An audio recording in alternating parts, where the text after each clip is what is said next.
our cluster was Anglo-Europe, and we picked England. So the political system is a constitutional monarchy since the 17th century. They were one of the first. Currently, it's headed by Queen Elizabeth II. She is like technically the head of government, but doesn't actually hold any political power. David Cameron is the Prime Minister, and he's the head. He's not the technical head of government, but he is the one who's the head of the political system. The power is held by the Parliament, which is split into the House of Lords and the House of Commons. And the way the Prime Minister is elected is he's actually the head of the party with the most members in Parliament. And so right now, the Conservatives are in power. And technically, he could stay Prime Minister for an indefinite amount of time. They don't have term limits.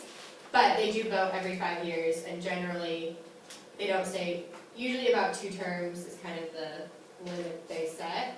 The 3 main parties are the Conservative, Labour, and Liberal, but no one but the Conservative or Labour will really ever be able to get a majority, and so they're always going to be the 2 parties that have the Prime Minister.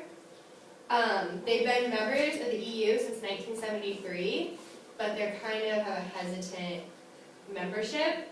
They aren't really seen to be as fully committed to the European ideals, because Anglo-Europe in general considers themselves to be separate from the rest of Europe and not really part of like the continent. And then separate from the EU, they're members of the United Kingdom and Great Britain. And then, so the United Kingdom is all of Great Britain and its territories, and then Great Britain is just the island. So of England, Scotland, and Wales. Some political issues. Same-sex marriage was made legal in July of this year, but takes effect mid-2014. Abortion's been legal since 1967, up until 24 weeks. There are some limits, but for the most part, it is legal. Immigration is something that's kind of a very big issue today. I think it was this fall, they had these go-home vans that actually drove along the streets with these signs that say, like, go home or face arrest. And it created, there were a lot of people who actually were like, very supportive of them, but for the most part, it was very like, controversial. They want to repeal the EU Human Rights Act, which most people aren't really supportive of, because even if you don't want to be part of the EU, the Human Rights Act is generally seen as something everyone can kind of get behind. And then, we're only going to watch at the very beginning of this video, but...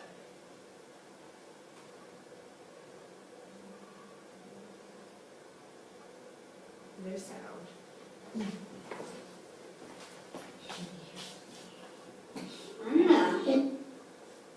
To stay or to go? That's the question centre stage of British politics, as the pros and cons of EU membership are thrashed out. A draft bill on an in-out referendum recently issued by the ruling Conservative Party says it must be held before the end of 2017. It has been hailed as paving a clear route towards change, and opinion polls suggest an exit from the EU is the most likely route. Let's take a look at a survey by the Eurobarometer Polling Centre. Back in 2007, they found almost half the UK population didn't trust the European bloc, 49% there.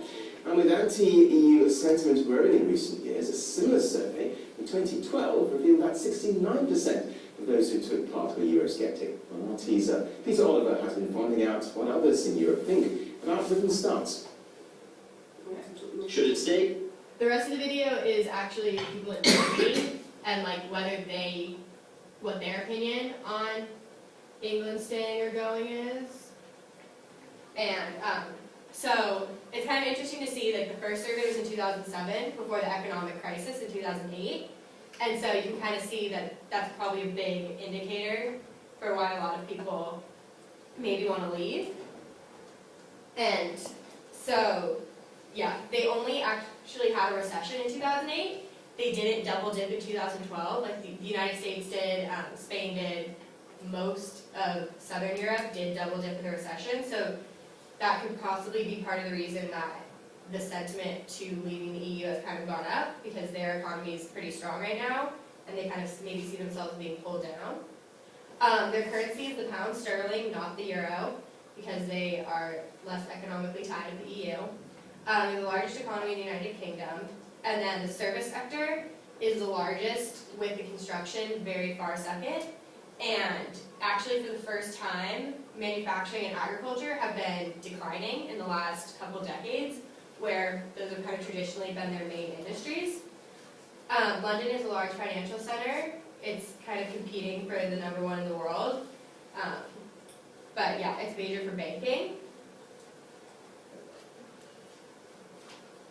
Okay. So social developments, British people tend to be really reserved, private people in the way they dress, their speech, and their manners. They're especially known for their politeness, as well as their sense of humor, where most foreigners tend to not understand their sense of humor.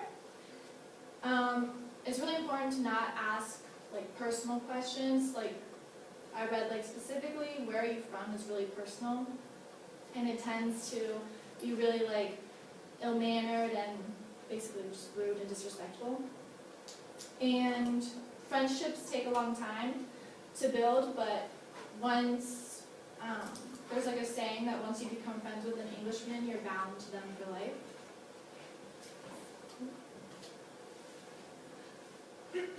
Okay, so etiquette, they usually just say hi or good morning. They're really reserved. They don't like kiss each other on the cheek or hug each other. Men will greet with each other with like a stiff hand when they meet and they leave each other, where like America, it's usually just, unless it's like a business meeting, it's usually just meeting them and greeting them with a handshake. Avoid prolonged eye contact. It's considered disrespectful, like in America. Introduce the younger person to the older person. Ranking is still important in England, so if you introduce the older person to the younger, it's like very rude, and they just don't like it, basically. Also, don't call them by like their first name unless you're invited to. Also, with like names, there's like a lot of nicknames that British people use, and some of the nicknames are like really different from like American nicknames. Like there's Ducky, Duck, like Love, Flower, things like that. And Ducky and Duck comes from like Anglo-Saxon word, deuces, and it just symbolizes something like a prestige. So it can mean like leader or duke. Okay, so dining etiquette, it's polite to bring something for the person, and it tends to be a box of chocolates or wine to people. Remain standing until told to sit. Usually they have a specific placement of where they would like you to be on the table if you're like invited to their home. Elbows are not allowed on the table. It's just considered rude, like in American culture. To indicate you're finished, place your fork and your knife parallel on the plate. And if you're not finished eating, like as you take breaks in between like eating, you're supposed to put your fork over your knife, and it has to be on the right side of the plate. And then on the left, I guess, it's considered they just don't like the food, or they'd like some more or something else. And if you're in a pub, it's extremely common for the person who invited for everyone to buy a drink of rounds. After that person who is invited, like everybody, then like the next person is just supposed to buy everybody rounds. It's just supposed to keep going and going and going. Business etiquette, punctuality is like extremely important, just like in America. How a meeting is held is determined by the type of people who attend. So basically, if everybody's of the same rank and order, then there can be a freely open like ideas and opinions that are able to be like exchanged. But if it's of like someone who's like the CEO and there's low-ranking officials, and that CEO is the only person who's allowed to talk until he lets other people chime in or ask for their opinion. It tends to be always formal, brief, small talk. They really like to rely on an agenda, and if you're the person who makes the agenda, they really want you to send the agenda to the CEO or the person who's talking in order for them to make any kind of decisions regarding what needs to be done, and they really like things on a timely order. Maintain eye contact. It's just considered rude if you're like staring off into a different place, also similar to America. And after the meeting, there's going to be like an email or a letter analyzing what went on in the meeting and what needs to be done for the board steps. So, interesting facts. There's more than 300 languages spoken in London. London presents more live comedy than any other city, and Adele, Coldplay, and Amy Winehouse have made a name for themselves being from London, and they have made more than 1.9 billion pounds in the last year together. Okay, so similarities and differences between like the region, like the bold ones are similarities, and even though it looks like there's less, they're actually, most people from like Great Britain and Anglo-Europe consider themselves to kind of all just be British, and like if you were to ask them, they don't really see that many differences between themselves. A lot of like the conflicts are kind of overplayed by like outsiders. English, you can pretty much go anywhere and speak English and be able to understand people. But there is Scottish, Irish, and Welsh, which, so, England doesn't have like its own language, that would be English, but it is a common language, like for government, pretty much everyone speaks English. Religion, Scotland and Wales and England are all Anglican and Christian, and then Ireland, well, Northern Ireland is also Anglican, but Ireland is Catholic for the most part. And then the second most popular religions in Scotland, Wales, and England is Catholicism.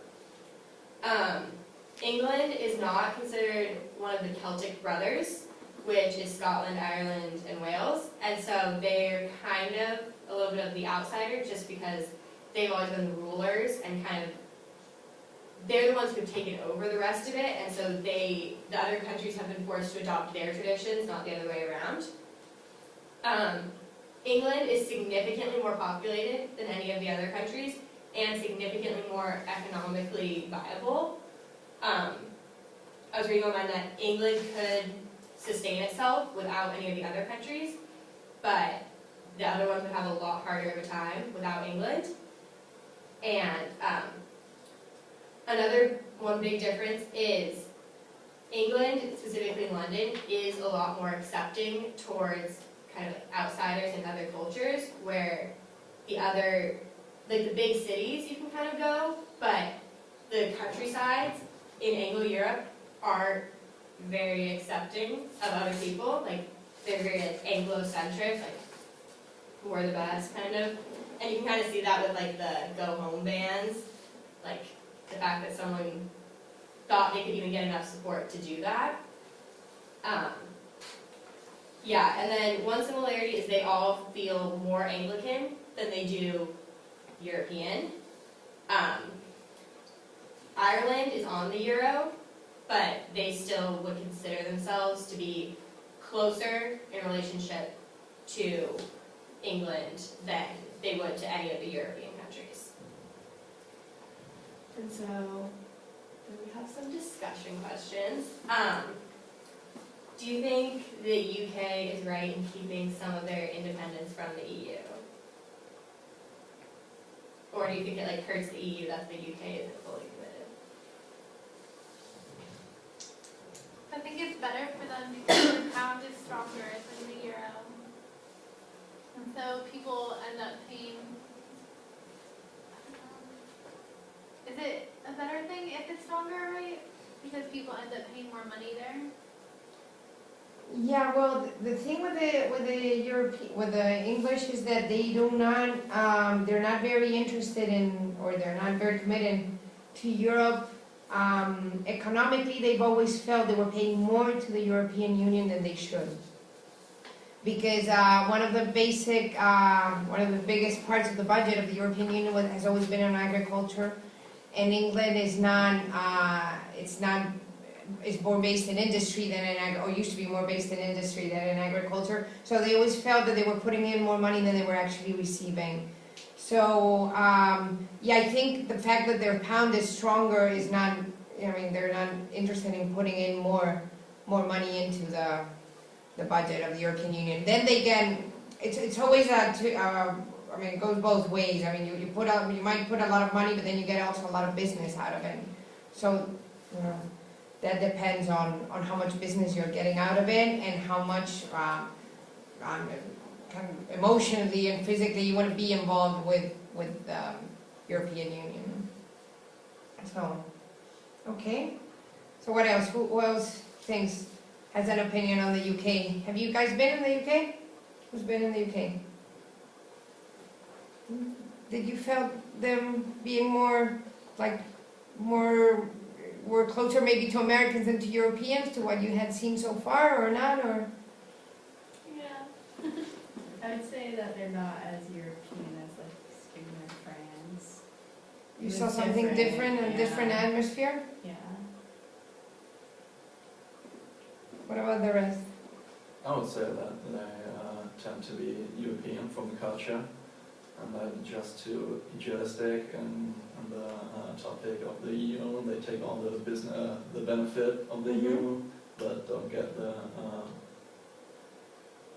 they don't put money in it. They just receive it. Mm-hmm. But for the rest, you feel they're as European as anybody else? Yeah. Okay. Vivian? Yeah, one thing in the rest of the video, it was kind of long, so I didn't think we were going to have time to watch all of it. They actually say that the kind of thinking is that if the UK were to leave the EU, it would actually allow it to be become more centralized, because they're kind of one of the big detractors to like the stronger European Union. And so the idea kind of is if they were to leave, the European Union could kind of become more of like what it was thought to be more of an overarching system than it is. So I don't know if that is true or not. But do you think it's more likely that the UK would decide to become more connected or distance themselves further? Do you think they actually will leave the EU? I think the UK is never gonna like fully commit to the EU, because they just see themselves as like much more independent and economically stable than the rest of Europe, and depending on like how long this like economic crisis lasts, it will determine how like the chances that the UK would actually fully commit to the EU or not.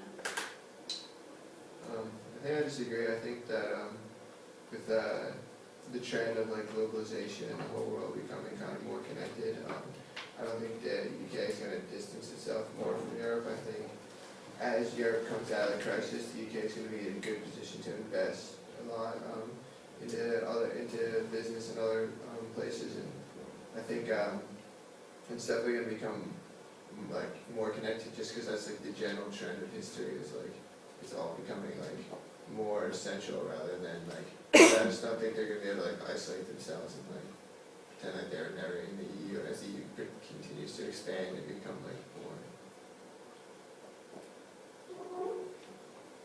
Okay. What else? Maria Angels, you lived in the UK, didn't you? And how did you see that? I think that they feel quite independent from the rest of Europe, but at the same time, I agree with you. Chris? If Europe is okay, England will continue investing on Europe. So they will continue being independent economically, but at the same time, they depend on each other. They both depend. What you were saying, I am not sure how much the Europeans would bond without the UK, but because of the situation right now. But it's true that the UK has always looked more for widening the union. Remember that debate we talked about that was in the 90s and 80s and 90s? It was either widening or deepening. and the UK always wanted to widen because that meant opening more markets and not having to commit so much politically to the union.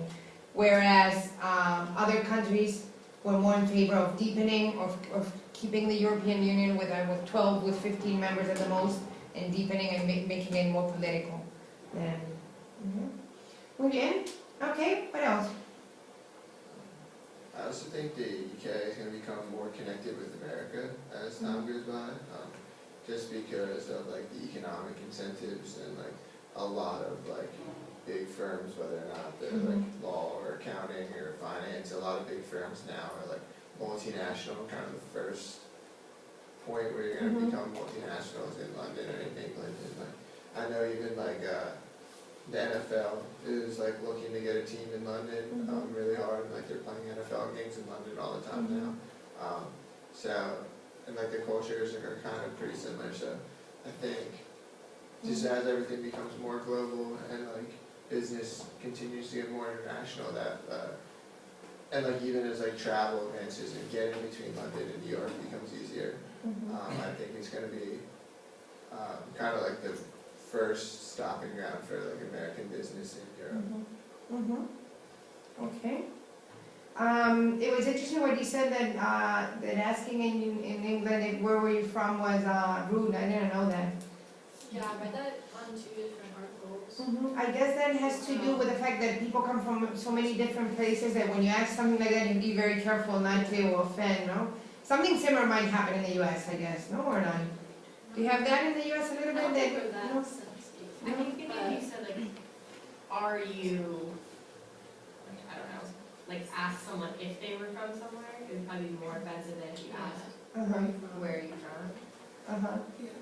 I remember, I think, Kim, you were there, but like at the beginning of our time, we lived with a couple British girls, and one of the girls was saying that it's really offensive to her when people say like, where are you from? And I just couldn't understand. I was like, that's not rude. Like in the US, everyone's from so many different places, and people are like, oh, I'm like 1/16 Native American, and like 30% Irish, and like people like list off everywhere they're from, but like she's like, I'm British. Like it's just different. Yeah, they take it, like I read something that they take it as like an insult, like, even if they, like, cause they, I don't know, in the UK, I guess they have like similar accents, obviously, and they say like different places are known to be a better rank and like a better education and stuff like that. And I also guess it has to do with the colonies. During the 19th century, there were like first type citizens and second type citizens, no? So all the people from India and from places like that always felt like they were, looked down a little bit during that time, and I guess that stayed in the culture also during the 20th century, and some people might think. Yeah, it's really interesting that rank is still pretty prevalent. Where you are in society is still, like, I was reading that, like, they're saying that, like, the prime minister always comes from one of, like, the like, wealthier area, like the way that they're not called districts, like the way that districted, they're always from like one of the wealthier. And I mean, I think it's kind of the same in the U.S. too. It's always because then they have more support and like that's how they get to the head of the government. That's where the money is, so that's and, where you get your campaigns and all of that. But yeah, I've definitely noticed like England seems to be really focused still on like hierarchy of society, almost in like trying not to be, they make it more of a part of their culture, but like, still being so focused on it in like different ways. So higher power distance too, remember when we talked about power distance, so maybe a higher power distance, definitely than in the US probably. Okay. It's, what you said about the pubs and the rounds, that happens in Holland too. I don't know if it happens in Germany too or something, but it's very typical that you do the rounds in one, which was very funny because when I got to Holland, I had always heard these stories about the Dutch being so tight with money and things like that. And the first time I go to a pub with a bunch of Dutch people, they invited the whole group to drinks. Oh my God, I'm like, and then I was with a friend that is from Catalonia, and the people from Catalonia are also known to be very tight with money, and she was like, I'm from Catalonia, I'm not going to pay the next round. I have to be proud of my nationality. I'm not paying. And then we realized that it's a matter of like everybody in the group pays, but you actually have to do the round. In Spain, I don't know if you realize it's a little bit more, it's like whoever pays, and then you might get your years back, or you might end up paying for the whole night because you're more like, you know, like, okay. And there's some people that are masters in not ever paying, you know, like, oh, I don't have a change, I have a 50 euro bill, I don't have any change, you know, and then they don't ever pay. So that in Spain, don't expect people to pay the. I mean, out of courtesy they would, but usually you could be paying forever, and then. Yeah, like I thought that was really interesting because I feel like Americans would be like, one for yourself, and like, well, unless it's like a specific occasion or like an event or like a celebration of like a birthday or something. Yeah, there you're actually inviting people. Yeah, you're not gonna like buy It doesn't work. everybody around. It doesn't work. No, I tried it. Yeah. But it doesn't work, but they're doing the rounds Yeah. here. So I paid the first round, but nobody else. That's right. We can have this conversation at the beginning of the term, you wouldn't have to spend your money. Okay. Okay, one more thing, Scotland, Ireland, Scotland and Wales are not technically countries, okay? I mean, they're nationality, they're nations, remember we talked about nations and nationalities, but technically the country is UK, with Northern Ireland, with all the different parts. Then they have different nationalities and they have certain independence, like a little bit like in Spain, and it's different than in Spain, but it's the idea that they do have some autonomy politically and economically, but the country is the UK, okay? And as you said, the island is Great Britain. Yeah. The fact that that both Ireland and England are and Great Britain are islands also makes geographically and politically makes a big difference. People talk about island effects. No, when you're living in an island, it seems that you're even in the islands of Spain, like the Canary Islands or the Baleares. People feel like they're a little bit separated from the. So I think in the case of England and Ireland, it happens a lot to them. That is the island effect. And the punctuality, the being on time, in Spain, I don't know if you say it in the United States, but in Spain we always talk about puntualidad británica, no? Being sharp on time is something that the British do. For us, in our way, we always say, "I'll be there sharp." We say, "Sí, pero con puntualidad británica," no? Like the English, okay? Which is very far away from the puntualidad española, as you already know. Okay, very good. Do you want to add something else, or no? Just like, I thought it was funny that they mentioned immigration, because I happened to like be talking to like two English guys in like a bar in Portugal like during this trip, and I was like just talking about something like completely unrelated, and out of nowhere, the British guy was like, "Oh yeah, like I don't care about that. Like the only thing I'm worried about is the Polish coming in and taking all our jobs." And it was just like, it came out of nowhere. It was just like completely like, I didn't say anything about immigration or like his job or anything like that. Poland or and I was like, I guess that's a big deal in England and the UK. It's like immigrants coming in and taking all their jobs, and to see like there's like the vans or whatever with the sign saying "Go home" on the side. I was like, they seem pretty intolerant. And like, it seems like they're all pretty mad about it. Yeah, I think that is happening in all Europe because of the crisis. It used to be a small percentage of the population that would say that, and it's increasing every day now. A lot of people saying, "Oh, they're coming to take our jobs." Well, you've heard this in the United States too. It's a typical thing you do when you're in an economic recession. People tend to think that somebody else is going to come to take their jobs, which actually are the jobs that their people never wanted to do. So, you know, and then at a certain point they needed these people to come to do those jobs, you know? So, but when things go bad and that's a normal thing to hear in a lot of places. I think you hear that more in Spain, right, Maria? Don't you think you hear it much more now than you used to? Yes. That kind of like intolerant, going against any foreigner than they might think in their mind, because it's something that they don't have really economic ideas about that, but they think in their minds that they're coming to take the jobs that they should be doing, no? So. Yeah, immigration is kind of like the biggest political issue that the people kind of have like an invested idea in. Like they're always gonna have like the idea of like Scotland wanting to be independent, things like that. But most people like don't really care about that either way. But yeah, I was looking at like major political issues, and like immigration just kept coming up. Like when I asked my British roommate, that's the first thing she thought of. And so I think it's just like kind of a constant presence, and especially because like they do feel very like British. That like then if you feel like very British, then anyone outside is gonna feel like very much an outsider. So. In Spain, people are taking in with the South American, no? With the people from Ecuador and from other places. But it's interesting because what most of the Spaniards don't know is that the Spanish government went to these countries to ask these people to come over to. They did campaigns to bring people over to Spain to work when we needed them, no?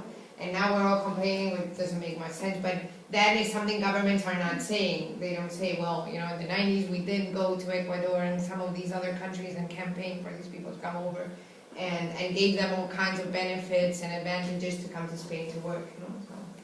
So yeah, that's one of the biggest issues, I agree.